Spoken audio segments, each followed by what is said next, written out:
Barbuda was the first place Hurricane Irma made landfall as the Category 5 storm devastated a string of islands in the Caribbean earlier this month.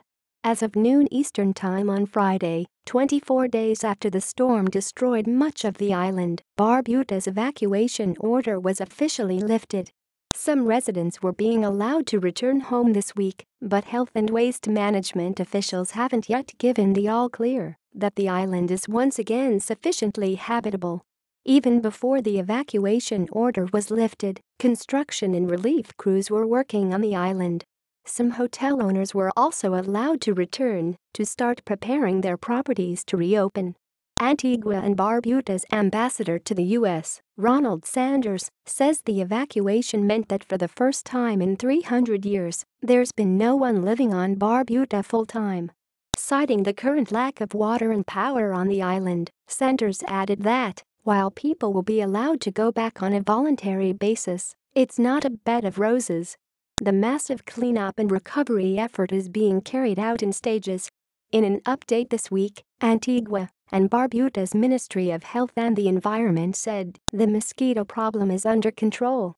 Stagnant water has been treated and removed from most areas. Measures have been taken to control the rodent population. Most debris has been removed from public roads and other public areas.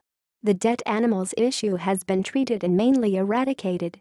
In addition, the Hannah Thomas Hospital was cleaned up, and the undamaged part is now being used by EMS as a medical post.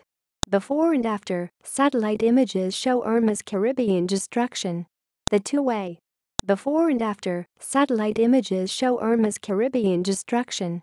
Irma brought unprecedented levels of destruction to Barbuda, Prime Minister Gaston Brown said after touring the damage earlier this month. He said that 95% of the island's buildings were damaged. The government deemed it to be uninhabitable. As the National Office of Disaster Services tries to prepare the island for more people to return, the agency says 280 tents have been donated, along with 500 temporary housing units.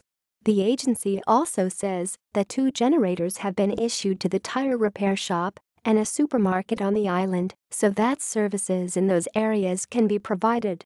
The country's Red Cross division says $50,000 worth of medical equipment was donated to help Barbuda's Hannah Thomas Hospital carry out examinations and emergency care.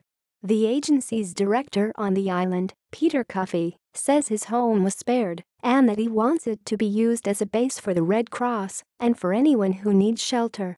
The next phase of the rebuilding effort, the government says, will focus on repairing houses that were least damaged. Carpenters are rebuilding part of a community center in the hopes that it can be used to house at least 100 workers during the rebuilding phase.